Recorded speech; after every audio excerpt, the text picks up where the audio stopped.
Okay, guys, I get a lot of questions about rendering lards and tallows. People saying, break it down, show me, do a video. It's really simple, guys, and we really didn't even need a video on this, but I know a lot of people are reading about the water method. Putting water in with your fat. Yes, that is a method. I don't do that method. I do not like the water method. You can do the water method, but if you do not boil out and get all that water out of your fat, you get mold in the fat. So I don't like the method, because if you're going too quick and the water hasn't all gotten out of your fat, and it's to keep your fat from basically burning is the reason for the water, you ruin your fat. So I don't do that, guys. I also don't grind. A lot of people going, you should grind, it's better, it takes longer. Guys, if you want to grind, get a grinding. You have no clue how much fat I have to go through.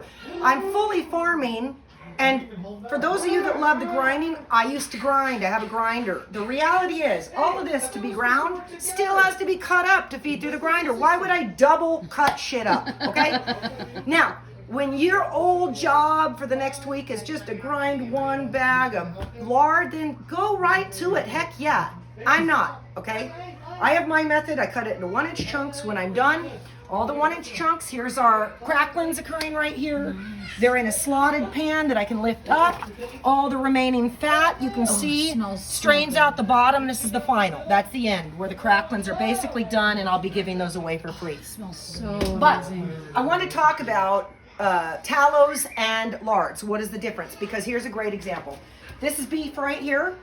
You see how crumbly it is? See how it looks like it's falling apart? Like, oh God, it's fat. Why is it crumbly? That's a good tallow. It's crumbly. Very dry. Look at this. That's a tallow. Now, that's beef tallow. Beautiful beef tallow. This is pork leaf lard. This is organic pork leaf lard. Now look at the difference. This is soft like butter, guys. Look at when I touch it. It's beautiful soft. This is around the kidneys also. I might even have a kidney in here, because sometimes when we butcher, I don't even take the kidney out. Another thing, pork leaf lard, I'll show you how gorgeous this is. It's going to unravel into a whole big long sheet, depending on the size of the hog. Now, this is a wonderful thing, leaf lard. So this beautiful sheet, you can already see the difference now. Oh yeah. Okay, now this also has a membrane you can see holding it, because it's so tender and delicious, leaf lard. It's held onto like a thin membrane, otherwise it wouldn't even be able to stay intact. Tallow is nothing like that. Tallow is very crumbly and dry, okay? Different heat points, different fat altogether. I will not be doing the pork leaf lard with the beef. I keep it separate. I thought I had 3 beef bags. It was another pork bag. So this girl will go back in the fridge for the next one. But let's talk about, where is this fat coming from? The leaf lard, the tallows, these are coming, someone had asked when I said this is external fat, they said, what is external? Every animal, every human. We got fat all over our bodies. Those love handles you got, your muffin topping a little bit, that's external fat. This is the muffin top, okay? We are collecting the muffin top. Actually, this is not the muffin top, sorry. The external is the muffin top. And the external, you can always tell when I get it, it'll come back from the butcher, because as he's processing the animal, he's going to remove the external fat. The day of processing, the morning that we are harvesting these animals, I get the lard, which is internal, around the kidneys. And this is what I want to show you. This is an example. Now this, when it comes out, is very similar to that in a sheet, when it's warm in the body. Once it's cold, you can't make it like that anymore. But if you look, this is what is beautiful about an internal lard. There's that's a cow kidney. So your body does this too, folks. This is you and me and every living thing. You see all the membraning holding? That is how your kidney, when you go on a jog, doesn't jostle around in your body and come up in your throat. Your body is designed so beautifully with fat, suet, whatever you want to call it, tallows. And we'll pull this guy right out. You'll see. He'll separate right from it. Wow. It's amazing. It is remarkable. So this is internal fat, remember? And internal fat's always around the kidneys, okay?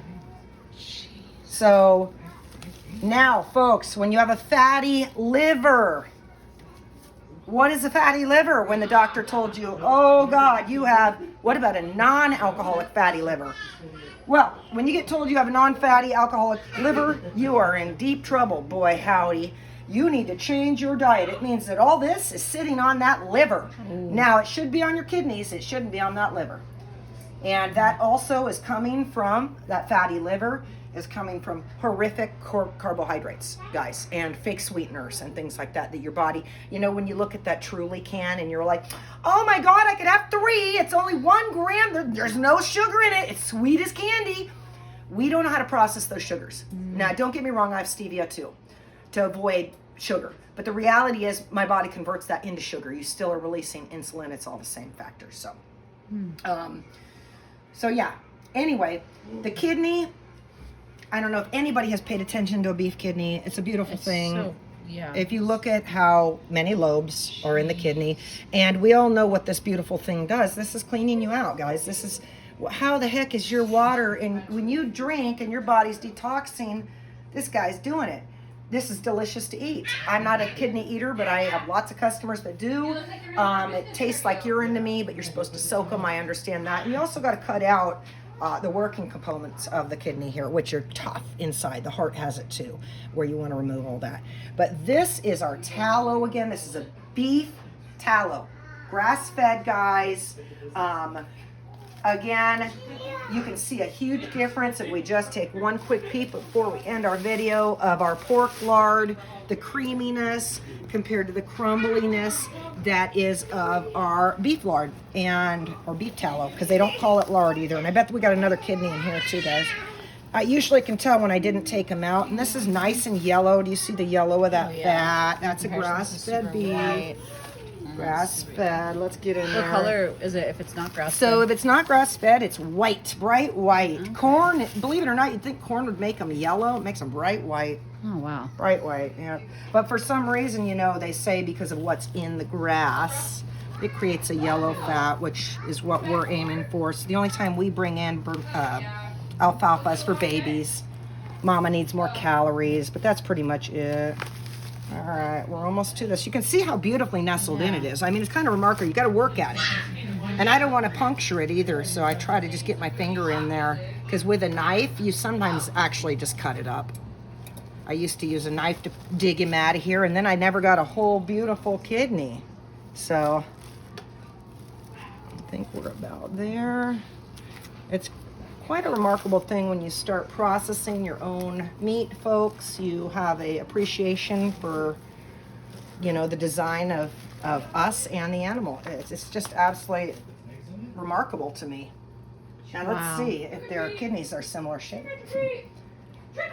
Nope. Now look at the difference. This is fun. Nothing in nature is supposed to be perfect. Those are from two different cows? Look at that. That is from the same cow. Oh, the same cow. Okay. Mm-hmm. Wow. So he had a crushed kidney. And he had a fully good kidney. Yep. I also, one time, this was fun, but we pulled a liver on a pig that was so wild. She had 3/4 of her liver was a urine sac. Wow. Where it was just like bile urine. And, you know, she was the most beautiful hog. I was trying to get her pregnant.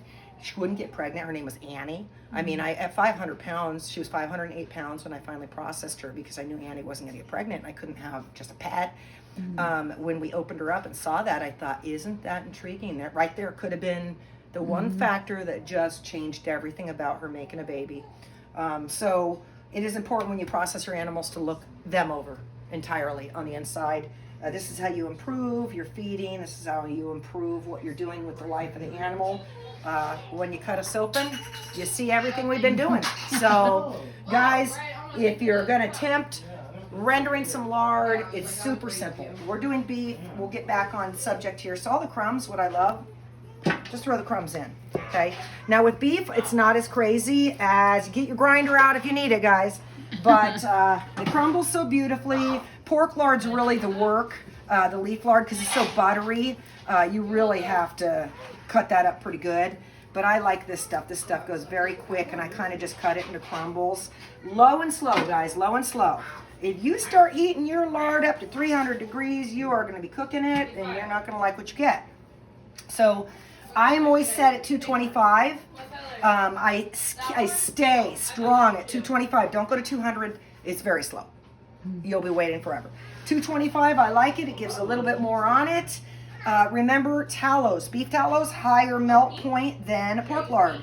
Very slow process, guys, but we're not supposed to be in a hurry. We don't want it cooked brown. We want a nice white to light yellow color if we can get it.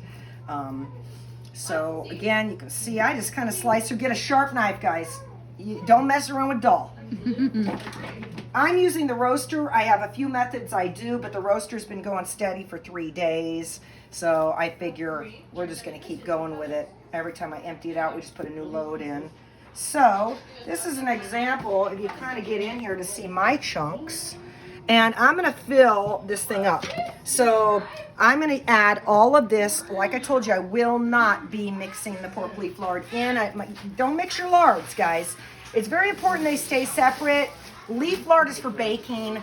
You want a good pie crust, and today we're going to do some baking on the wood-burning stove, so we'll show you, maybe we'll make a pie for you with the leaf lard, and just show you where does all this go.